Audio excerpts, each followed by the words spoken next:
நண்பர்களே வணக்கம். ஒரு சமுதாயத்தில் நிகரற்ற ஜட்ஜு அப்படின்னா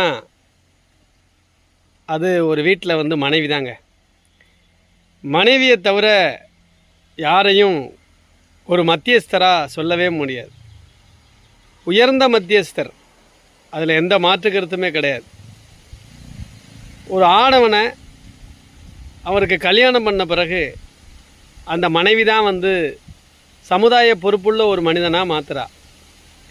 மிகுந்த கட்டுப்பாடோட. அந்த கட்டுப்பாடுங்கிறது யாரும் சொல்லிலாம் வரக்கூடிய கட்டுப்பாடு கிடையாது. அது குடும்ப கட்டுப்பாடு, அது ஒரு சமுதாய கட்டுப்பாடு, எழுதப்படாத சட்ட கட்டுப்பாடு. மனைவி என்ன பேசுவாங்கிறீங்க தெரியுமா? ஒரு அன்புள்ள கணவனிடம் மனைவி எல்லையை தாண்டி எதை வேணாலும் பேச முடியும். அன்போடு பேச முடியும், கோபத்தோடு பேசலாம். எப்படியான சூழ்நிலைகளையும் பேசுகிறதுக்கான வாய்ப்புகள் மனைவிக்கு மட்டும்தான். வேறு யாருமே அதை தாண்டி யாரும் பேசவே முடியாது.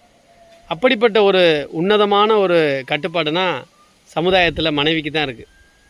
ஒரு அன்புள்ள கணவன்கிட்ட மனைவி என்ன வேணாலும் சிங்கிளில் பேசலாம், போன்னு சொல்லலாம், வான்னு சொல்லலாம், ஒருமையில் பேசலாம். அது எல்லாமே அந்த ஜட்ஜுக்கு தான் உண்டு. அந்த ஜட்ஜு ஒரு பொறுப்பில்லாத ஜட்ஜாக இருந்தால் அந்த குடும்பம் கேள்விக்குறியாயிரும். அந்த குடும்பம் கேள்விக்குறியானால் அந்த குடும்பத்தோட எதிர்காலம் கேள்விக்குறியாகும். அதனால தான் ஆடவனுக்கு கால் கட்டும், பெண்ணுக்கு கழுத்தில் ஒரு கட்டும் அப்படின்னு சொல்லுவாங்க. மிஞ்சியோட ஆடவன் தான் அணிஞ்சிருப்பாங்கன்னு சொல்லுவாங்க. இப்போ யாரும் போட்டுக்கிறது இல்லை. ஏன்னா பெண்கள் தலை குனிஞ்சு போகும்போது ஆடவனை பார்க்குற பொழுது மிஞ்சி அணிஞ்சிருந்தா அவர் கல்யாணமானவர், தலை நிமிர்ந்து ஆண்கள் நடக்கிற பொழுது கழுத்தில் தாலி அணிஞ்சிருந்தா பெண்ணுக்கு கல்யாணம் ஆயிடுச்சுன்னு தெரிஞ்சுக்கிறக்காகலாம் ஒரு வரைமுறையெல்லாம் வச்சுருப்பாங்க. அதனால் குடும்பத்தில் உயர்ந்த ஜட்ஜாக இருக்கக்கூடிய மனைவி அவள் சொல்கிறபடி கேட்டு நடக்கிற பொழுது இந்த குடும்பம் நிச்சயமாக ஒளிமயமாக இருக்கும். அவங்களும் அதே போல் கணவர் சொல்கிறத கேட்டு இணக்கமாக பயணிக்கிற பொழுது அந்த வாழ்வியல் மிகுந்த மகிழ்ச்சியாக இருக்குங்கிறது நிச்சயம்.